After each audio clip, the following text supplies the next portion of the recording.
అన్ని అబద్ధాలే. ఇప్పుడు ఉదాహరణకు నిన్న నల్లగొండ మిర్యాలగూడలో మాట్లాడుతూ బీఆర్ఎస్ పాలనలో ఎస్ఎల్బీసీ ప్రాజెక్టు 1 కిలోమీటర్ కూడా తవ్వలేదు అన్నాడు. తట్టెడు మట్టి కూడా ఎత్తలేదు అని మాట్లాడి నిన్న. అసలు ముఖ్యమంత్రివా నువ్వేమన్నా ఏమంటారు స్ట్రీట్లో ఉండే గల్లీ నాయకునిలాగా మాట్లాడతావు? ఇంత పచ్చి అబద్ధాలు. గల్లీ నాయకులు కూడా చాలా బాగా మాట్లాడుతున్నారు ఈ రోజుల్లో, విలువలతో మాట్లాడుతున్నారు, బాధ్యతతో మాట్లాడుతున్నారు. అసలు నీకు పదమే దొరకలేదు, నాకు నీకేం పేరు పెట్టాలను. ఇప్పుడు 2014 నుంచి 2023 వరకు అందులో 2 ఏళ్ళు కరోనా వల్ల పనులు ఆగిపోయినాయి.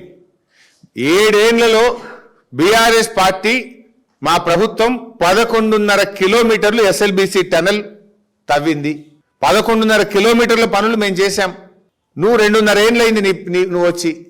నీ 2.5 ఏళ్ళల్లో 100 మీటర్లు తవ్వినావు నీ ముఖానికి నువ్వు మాట్లాడుతావు.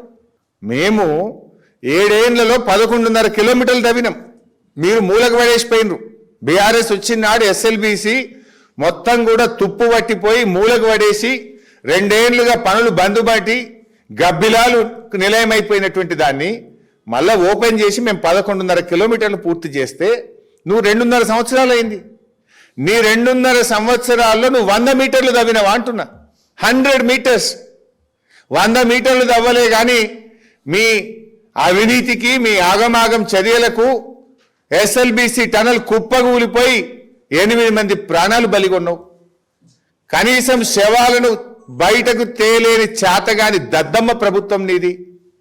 నువ్వు నిన్న ఎస్ఎల్బీసీ బీఆర్ఎస్ పక్కకు పెట్టిందని మాట్లాడుతూ, పక్కకు పెట్టింది ఎవరు?